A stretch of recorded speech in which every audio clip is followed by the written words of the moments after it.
السلام علیکم ہمتن گوش میں خوش آمدید۔ کہانی شروع کرنے سے پہلے اگر آپ نے ابھی تک ہمارے چینل کو سبسکرائب نہیں کیا تو ہمارے چینل کو سبسکرائب کر کے گھنٹی کے نشان کو آل پر سیٹ کر لیں تاکہ آپ کو ہر ویڈیو کی لیٹسٹ اپڈیٹ وقت پر مل سکے۔ خوفناک چلہ ایپیسوڈ 2۔ اگر میں تجھے لے جاتا ہوں تو تجھے حلف دینا پڑے گا، مجھے بھی اور عامل صاحب کو بھی، کہ اگر انہوں نے تجھے اپنے ساتھ بٹھا لیا تو ان کا شاگرد بن گیا پھر تیرے پاس واپسی کا راستہ نہیں ہوگا۔ آج ہی فیصلہ کر لے، یا ابھی اور اسی وقت اس خیال کو دماغ سے نکال دے، یا پھر آج ہی مجھے فیصلہ کر کے بتا دے، پھر تیرے پاس موڑنے کا بالکل کوئی راستہ نہیں ہوگا، چاہے جتنا بھی خطرناک راستہ ہو تجھے آگے بڑھنا پڑے گا۔ تو اس نے پوچھا کہ آخر کیا مطلب ہے تمہارا خطرناک راستے سے؟ اس نے کہا یہ تو مجھے نہیں پتا، لیکن میں اتنا ضرور جانتا ہوں تجھے جو بھی وہ کہیں گے سب کچھ کرنا پڑے گا۔ تو بشیر نے ہنس کے کہا مجھے کیا اپنی جان لینی ہوگی؟ اس نے کہا نہیں یار، تجھے اپنی جان نہیں لینی ہوگی، ہو سکتا ہے کسی اور کی جان لینی پڑے۔ تو وہ ڈر سا گیا، کبھی اس نے ایسا جرم کرنے کا سوچا نہیں تھا، تو کہنے لگا یار یہ تو بہت مشکل ہے۔ اس نے کہا چل آج رات تو چلا جا اور کل مجھے جواب دے دینا۔ وہ تو خوش ہو کر آیا تھا، لیکن جب اس نے یہ سوچا کہ کسی اور کو بھی مارنا پڑے گا، اس بات کو سوچ کر وہ پریشان سا ہو گیا، وہیں بیٹھا رہا، اس کے ساتھ گپ شپ کرتا رہا، لیکن اصل میں وہ کھویا ہوا تھا۔ فیصلہ کر رہا تھا کہ آج اٹھنے سے پہلے اس کو بتا کر جاؤں گا کہ میں نے کیا کرنا ہے۔ اور جب وہ اٹھنے لگے تو اس نے اس کو کہا میں نے سوچ لیا ہے، اگر اپنے آپ کو مارنا ہے تو اس سے بہتر یہ ہے کہ میں کچھ پا کیوں نہ لوں، مجھے جو کچھ بھی کرنا پڑا نا مجھے منظور ہے، میں کرنے کو تیار ہوں۔ تو اس نے کہا ٹھیک ہے، کل تم اس وقت پر پہنچ جانا، میں تجھے لے کر جاؤں گا۔ اگلے دن جب وہ اس کے پاس پہنچا تو وہ شاید پہلے ہی بات کر چکا تھا۔ اس نے کہا میری ساری بات ہو چکی ہے، تو پہلے حلف دے۔ اس نے اس سے حلف لیا اور ہر طرح کا وعدہ اس کے ساتھ کیا، اور اس نے ہر چیز ماننے کو قبول کر لیا، اور اس کے بعد وہ تیار ہو گیا۔ جب وہ اسے عامل صاحب کے پاس لے کر گیا تو اس نے دیکھا کہ آستانہ ایک کمرے پر مشتمل تھا، آگے دربار تھا اور دربار کے پیچھے ایک کمرہ سا تھا۔ جب اس نے اس کا دروازہ نوک کیا، ایک شخص جو سبز رنگ کا چوغا پہنے ہوئے تھا نمودار ہوا، اور اس نے اس کو سلام کر کے کہا یہ ہیں وہ بشیر صاحب جن کا میں نے کہا تھا، آپ عامل صاحب کو بتا دیں کہ میں ان کو لے کے آ گیا ہوں۔ اس نے کہا آپ یہیں پر رکیں، میں آپ کو آ کر بتاتا ہوں۔ وہ اندر چلا گیا۔ تھوڑی دیر کے بعد وہ واپس آیا۔ اس نے کہا آپ دونوں اندر جائیں، عامل صاحب آپ کو بلا رہے ہیں۔ جب وہ دونوں اندر داخل ہوئے تو ایک عجیب سا سما تھا، لگتا تھا جیسے یہ کمرہ عامل صاحب کا بیڈ روم بھی ہے۔ یہاں پر نہ صرف وہ سوتے ہیں بلکہ حالات، ماحول اور چیزوں کو دیکھ کر لگ رہا تھا جیسے وہ جادو، ٹونا، چلہ اور عملیات وغیرہ اسی کمرے میں کرتے ہیں۔ وہ منہ ہی منہ میں بیٹھے کچھ پڑھ رہے تھے، آنکھیں کھلی ہوئی تھیں۔ دونوں کو ہاتھ کے اشارے سے بیٹھنے کے لیے کہا، دونوں وہیں پر بیٹھ گئے۔ عامل صاحب کچھ پڑھتے رہے، یہ دونوں چپ چاپ بیٹھے رہے۔ اس کے بعد عامل صاحب نے مخاطب ہو کر کہا تم نے اس کو ہر بات بتا دی ہے نا؟ اس نے کہا جی سب کچھ بتا دیا ہے جیسے آپ نے کہا تھا، میں نے ہر بات اس کو سمجھا دی ہے، اور اس نے مجھے حلف بھی دے دیا ہے، یہ راضی ہے، اور اب میں اس کو آپ کے حوالے کرتا ہوں، آپ بھی اس سے حلف لے سکتے ہیں۔ عامل صاحب نے کہا ٹھیک ہے تم جا سکتے ہو۔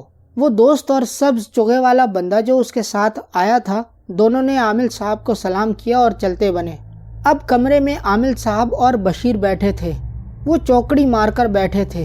عامل صاحب نے وہی باتیں دہرائیں جو اس لڑکے نے کہی تھیں۔ وہ چپ کر کے سنتا رہا، اور جب عامل صاحب نے کہا اب کہو یہ باتیں جو اس نے تم سے کہی تھیں وہی میں نے دہرائی ہیں، کیا یہ سب تمہیں منظور ہیں؟ اس نے کہا جی منظور ہیں۔ عامل صاحب نے کہا کیا اس نے تمہیں بتایا کہ اگر تمہیں کسی کی جان بھی لینا پڑے کیا تم لے لو گے؟ اگر تم تیار ہو سب کچھ کرنے کے لیے تو تمہیں بہت کچھ مل سکتا ہے۔ زمین کے اندر جتنے بھی خزانے دفن ہیں ان میں سے بہت سارے خزانے میرے ہاتھ لگ جائیں گے، اور اس میں سے تمہارا بھی حصہ ہوگا، لیکن تمہیں حصہ اس وقت ملے گا جب تم اپنے آپ کو میری نظروں میں اس قابل بناؤ گے کہ میں یہ یقین کر لوں کہ ہاں تم کام کر سکتے ہو، پھر میں تمہیں اپنی شاگردی میں بھی لے لوں گا، اور نہ صرف تم میرے پاس بیٹھ کر پڑھائی کیا کرو گے بلکہ جب میں خزانہ پا لوں گا تو اس کا ایک بڑا حصہ میں تمہیں دوں گا۔ تمہاری وہ تمام خواہشات جو تم سوچ کر بیٹھے ہوئے ہو وہ سب کچھ تمہیں مل جائے گا، لیکن اس کے لیے تمہیں کسی کو مارنا ہوگا۔ کیا تم میرے سامنے ایسا کر کے دکھا سکتے ہو کہ ہاں تم کسی کو مار سکتے ہو؟ کیونکہ وہ اس بات پر پہلے ہی سوچ چکا تھا تو اس نے کہا کہ ہاں جی، میں کسی کی جان ضرور لے لوں گا۔ تو عامل صاحب مسکرائے اور کہا، چھڑیا جتنا تو تمہارا دل ہے، کسی کی جان کیسے لوگے؟ ابھی میں ایک بندہ بلاتا ہوں، کیا میرے سامنے اس کی جان لے کر دکھا سکتے ہو؟ تو وہ ایک دم سے ہڑبڑا گیا کہ اتنا جلدی یہ کیسے ہو سکتا ہے، اور عامل صاحب کی طرف چونک کر دیکھا۔ عامل صاحب نے اس کے چہرے پر وہ خوف پڑھ لیا کہ جیسے اس کے لیے یہ بہت خوفناک سی بات ہو۔ عامل صاحب نے ایک بندے کو آواز دی اور وہ بندہ اندر داخل ہوا۔ یہ وہی بندہ تھا جس نے سبز چغا پہنا ہوا تھا۔ عامل صاحب نے اس کو کہا، جاؤ اور فلاں بندے کو بلا کر لاؤ اور چھری بھی لے کر آنا۔ جب وہ اس بندے کو بلا کر لے کر آیا اور ساتھ میں چھری بھی لے آیا تو عامل صاحب نے اس کو اشارہ کیا کہ لیٹ جاؤ۔ وہ شخص جو سبز چغے والے کے ساتھ آیا تھا لیٹ گیا۔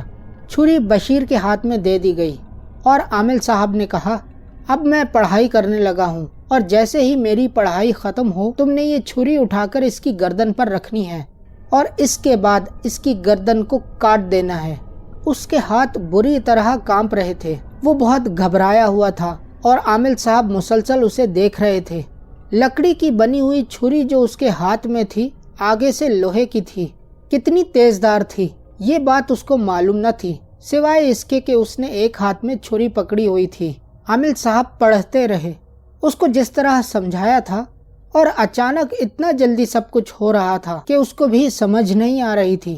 عامل صاحب نے پڑھتے پڑھتے اسی طرح اشارہ کیا کہ اس کی گردن پر چھری رکھ دو، تو اس کے کانپتے ہوئے ہاتھ جو وہ اتنی دیر بیٹھا فیصلہ کر رہا تھا کہ زندگی کی وہ گھڑی، وہ لمحہ آ پہنچا ہے جب میں نے فیصلہ کرنا ہے کہ آیا مجھے امیر بننا ہے یا آج چپ کر کے یہاں سے واپس چلے جانا ہے، اس گھر کے لیے، ان دوستوں کے لیے، ان رشتہ داروں کے لیے جو ہر وقت اسے ایک ناکام شخص ہونے کے طعنے مارتے ہیں۔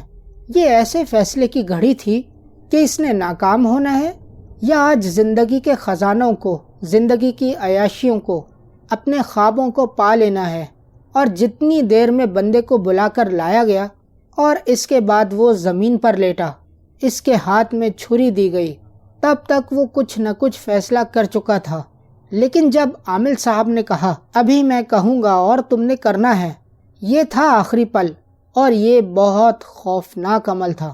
کسی کو مارنا، کاٹنا، گردن دھڑ سے الگ کر دینا، خواب، خواہشات سب کچھ اپنی جگہ پر تھیں، لیکن یہ بھی تو اتنا آسان نہ تھا، اس لیے اس کا ہاتھ مسلسل کانپ رہا تھا۔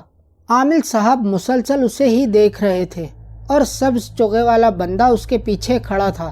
جو شخص آ کر لیٹا تھا اس نے آنکھیں بند کر لی تھیں اور سفید رنگ کا شلوار قمیض اس نے پہنا ہوا تھا، سر پر ایک پگڑی نما کپڑا لپیٹا ہوا تھا اور اس کی گردن پر بھی ایک کپڑا لپٹا ہوا تھا۔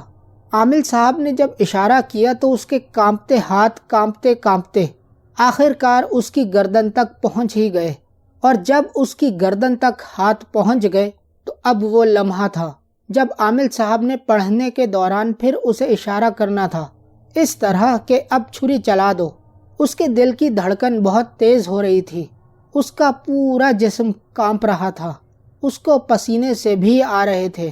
کمرے کا موسم تو بہت اچھا تھا، لیکن وہ اتنا گھبرایا ہوا تھا جیسے اس کو لگتا تھا کہ اس کا دل باہر نکل آئے گا۔ وہ اپنے دل کی دھڑکنوں کو خود بھی سن سکتا تھا۔ وہ ابھی تک بیٹھا اس کو خواب سمجھ رہا تھا۔ نہیں، میں خواب دیکھ رہا ہوں، میں سویا ہوا ہوں، ایسا نہیں ہو سکتا کہ میرے ایک ہاتھ میں چھری ہے، کسی کی گردن پر ہے، اور مجھے اس طرح کا اشارہ ملے گا اور میں نے اس چھری کو اس کی گردن پر چلانا شروع کر دینا ہے۔ ایسا تو بہت مشکل تھا، لیکن عامل صاحب نے بھی ایک بات نوٹ کر لی تھی کہ وہ بہت زیادہ گھبراہٹ کے باوجود بھی سب کچھ کرنے جا رہا ہے، اور جب وہ چھری وہاں پر رکھ چکا عامل صاحب پڑھائی میں مصروف تھے۔ اسی دوران انہوں نے پیچھے اس شخص کی طرف دیکھا جیسے اس کو کوئی اشارہ کیا ہو، اور جب پڑھتے پڑھتے عامل صاحب نے اپنا ہاتھ اٹھایا یوں ہلانے کے لیے تو اسی لمحے بشیر نے اپنی آنکھیں بند کر لیں اور دوسرے ہاتھ سے چھری کو اس طرح پکڑ لیا جیسے وہ تیار ہو گیا ہو اس کو کاٹنے کے لیے۔ اور جب عامل صاحب نے اس صورتحال کو دیکھا تو وہ پریشان ہو گئے کہ میں نے ابھی اشارہ نہیں کیا، اس نے تو آنکھیں خوف کی وجہ سے بند کی تھیں۔ پہلے جو بشیر کے چہرے پر نا امیدی اور خوف تھا، اب اس کی جگہ مضبوط فیصلے نے لے لی تھی۔ تو دوستوں، آپ کو ہماری آج کی کہانی کیسی لگی؟ امید کرتے ہیں کہ آپ کو یہ کہانی ضرور پسند آئی ہوگی۔ کہانی پسند آئی ہو تو ویڈیو کو لائک ضرور کریں، اپنے دوستوں کے ساتھ ہمارے چینل اور ویڈیوز کو ضرور شیئر کریں۔ اگر آپ چینل پر نئے ہیں تو چینل کو سبسکرائب کر کے گھنٹی کے نشان کو بھی ضرور